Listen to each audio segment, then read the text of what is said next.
श्री स्वामी समर्थ. जय जय स्वामी समर्थ. तुम्हा सर्वांचं पुन्हा एकदा अगदी मनापासून मी आपल्या या नवीन व्हिडिओमध्ये स्वागत करते. 26 तारखेला दत्त जयंती आहे, त्यामुळे 20 तारखेपासून अखंड नामजप यज्ञ सप्ताह हा सुरू होणार आहे आणि येत्या 20 तारखेपासूनच गुरुचरित्र वाचन, गुरुचरित्राचे पारायण करण्याला सुद्धा सुरुवात होणार आहे.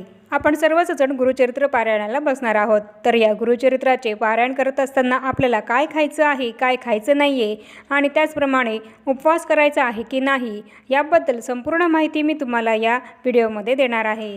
गुरुचरित्र पारायणाला बसताना प्रत्येकाच्या मनामध्ये शंका असतात की पारायण करताना आपल्याला काय खायचं आहे, उपवास करायचा आहे की नाही याबद्दलच्या शंका या मनामध्ये येत असतात.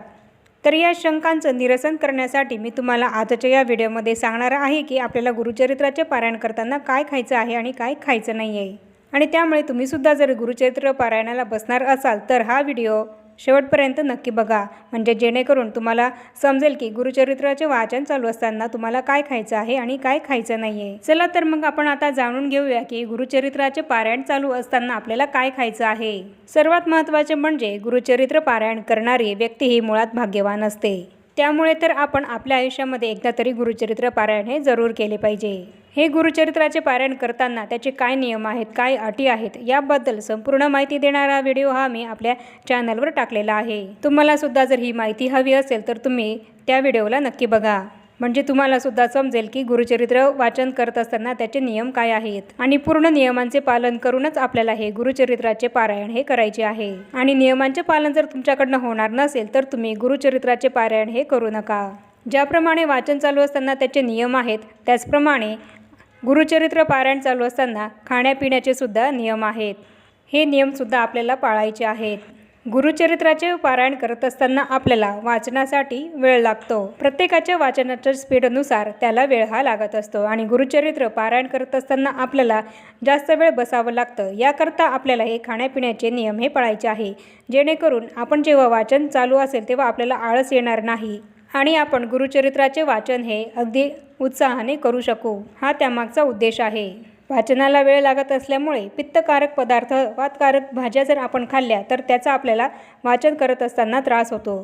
त्यामुळे आपल्याला ॲसिडिटीसुद्धा होऊ शकते आणि आपलं मन हे वाचनामध्ये लागत नाही. त्याचप्रमाणे आपण गुरुचरित्राचे वाचन करत असताना, पारायण करत असताना उपवास जर केला तर या उपवासाने सुद्धा आपल्याला 7 दिवस उपवास हा जर आपण केला तर या उपवासाने सुद्धा आपल्याला त्रास होतो आणि यामुळे सुद्धा आपलं वाचनामध्ये लक्ष लागत नाही. म्हणजे गुरुचरित्राचं पारायण करणं हे एकीकडेच राहून जातं आणि उपवास केल्यामुळे आपली शारीरिक आणि मानसिक स्थितीही जरा दुर्बल होत जाते आणि पारायण करण्यामागचा जो मुख्य उद्देश आहे तो बाजूलाच राहून जातो. मुख्य उद्देश काय आहे की आपल्याकडनं दत्त महाराजांची, स्वामी महाराजांची सेवा ही झाली पाहिजे. हा त्यामागचा मुख्य उद्देश आहे.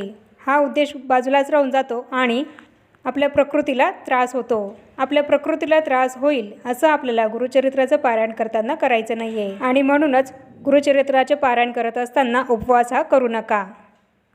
हे गुरुचरित्राचे पारायण करत असताना आपल्याला काय खायचं आहे, तर आपल्याला गुरुचरित्राचं पारायण करत असताना जी काही सगळी फळं आहेत ती फळं खायला चालतील. त्याचप्रमाणे दुधापासून बनलेले पदार्थ हे सुद्धा आपल्याला खायला चालणार आहेत.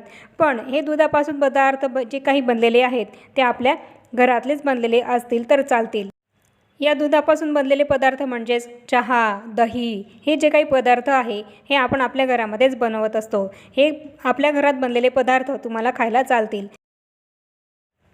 गुरुचरित्राचे पारायण हे 7 दिवसांचे असते आणि या 7 दिवसांमध्ये आपल्याला एकधान्य खायचं आहे. म्हणजेच काय, तर आपण जर पहिल्या दिवशी गव्हापासून बनलेली चपाती खाल्ली तर आपल्याला 7ही दिवस दोन्ही वेळेस गव्हापासून बनलेली चपातीही खायची आहे.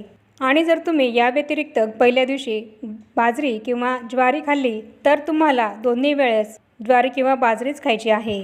आणि जर तुम्ही पहिल्याच दिवशी गव्हाची चपाती खाल्ली तर तुम्हाला गव्हापासून जे काही पदार्थ बनतात जसं की पुऱ्या, कुरडई, त्याचप्रमाणे गव्हाच्या शेवया या ज्या आहेत ते तुम्हाला खायला चालतील.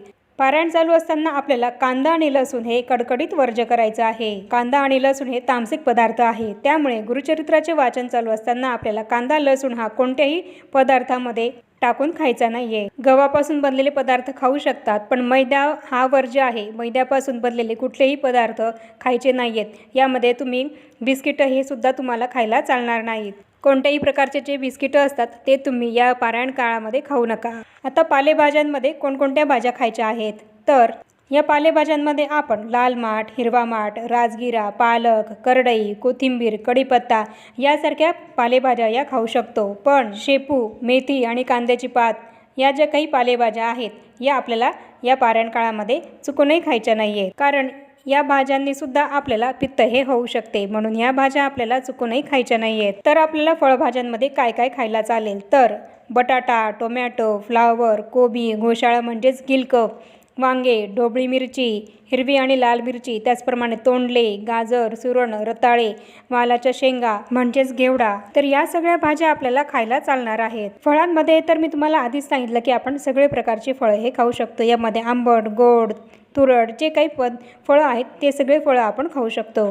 पारायण काळामध्ये आपण तेल कुठलं खायचं आहे तर आपण सूर्यफूल आणि करडईचं तेल हे खाऊ शकतो, पण सोयाबीन आणि त्याचप्रमाणे शेंगदाणा तेल हे आपल्याला पारायण काळामध्ये खायचं नाही आहे। मसाल्याच्या पदार्थांमध्ये आपण यामध्ये हळद आणि लाल मिरची त्याचप्रमाणे जिरं हे खाऊ शकतो, पण कोणताही गरम मसाला आपल्याला खायचा नाही आहे। कुठल्याही गरम मसाल्याची काळी भाजी जी काही आहे ती आपल्याला खायची नाही आहे। आपण भाज्यांमध्ये जो काही किचन किंग मसाला किंवा इतर कुठला गरम मसाला, गोडा मसाला हा टाकत असतो तर तो आपल्याला कुठलाही गोडा मसाला किंवा गरम मसाला आपल्याला या पारायण काळामध्ये खायचा नाही आहे। भाजीमध्ये टाकताना आपल्याला मोहरी न टाकता फक्त जिऱ्याचीच फोडणी द्यायची आहे आणि त्यामध्ये तुम्ही लाल मिरची टाकू शकता, हळद टाकू शकतात, पण कोणत्याही प्रकारचा मसाला हा त्या भाजीमध्ये टाकू नका आणि मोहरी आणि लसूण हे सुद्धा टाकू नका। दह्याचे तुम्ही ताक सुद्धा खाऊ शकता, कढी सुद्धा खाऊ शकता, त्याचप्रमाणे दही सुद्धा खाऊ शकतात। या पारायण काळामध्ये द्विदल धान्य, कडधान्य, शेंगदाणे, कुठल्याही प्रकारची डाळ ही आपल्याला खायची नाहीये।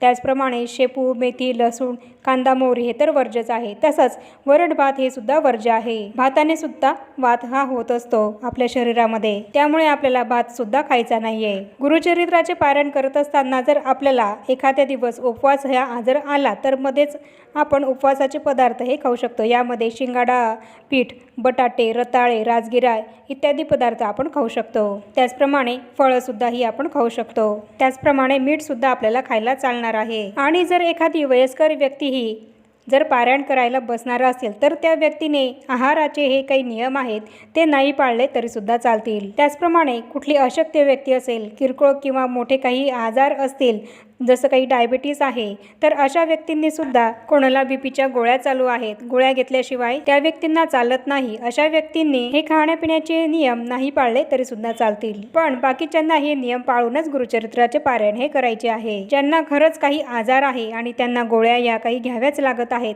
तर त्यांना आणि त्यांनाच हे गुरुचरित्राचे पारायण करत असताना हे खाण्यापिण्याचे नियम नाही पाळले तरी चालतील, पण बाकीच्यांनी हे नियम पाळायचेच आहे। पण मात्र उपवास हा कोणीही करायचा नाहीये। दोन्ही वेळेस सगळ्यांनी जेवण हे करायचे आहे।